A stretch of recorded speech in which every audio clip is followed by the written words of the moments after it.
It looks like democracy, doesn't it? 300 young people sitting in the House of Commons debating the future of the country.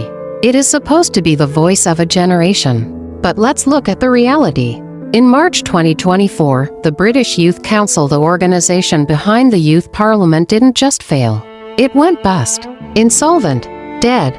The government had to scramble, handing the keys to the National Youth Agency just to keep the lights on for the 2025 sitting. But the money running out isn't the real scandal.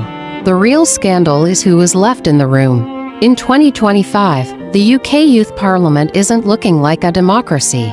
It is looking like a finishing school for the wealthy. Let's look at the data. Recent evaluations show that if you go to a state school in a deprived area, you probably haven't even heard of the Youth Parliament. Why? Because awareness relies on schools having the time and money to promote it. If you are at a private school, you have debate clubs, public speaking coaches, and teachers who nudge you to run. If you are at an underfunded state comprehensive, your teachers are too busy trying to keep the school roof from leaking to help you write a manifesto. The result is a massive representation gap. The kids who get elected are the ones who already have the confidence, the resources, and the political literacy.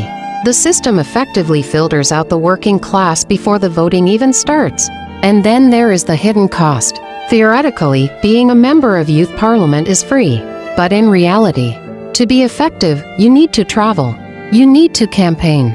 You need to take time off. In the current economic climate, youth funding cuts mean local councils can't always cover travel expenses. So, who pays for your train ticket to London? Mom and Dad. If your parents can't drop £50 on a train ticket, you don't go. You don't get the FaceTime. You don't get the experience. This turns the Youth Parliament into a pay-to-play extracurricular for the CVs of the middle class. It is less about fighting for change in your community and more about having a nice bullet point for your Oxford University application.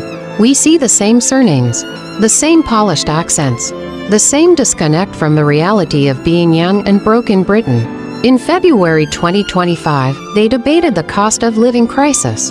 The irony? Many of the people debating it will never have to worry about heating or eating in their lives. They are role-playing poverty for a round of applause. So, is the UK Youth Parliament corrupt? If by corrupt you mean are they stealing cash? Probably not.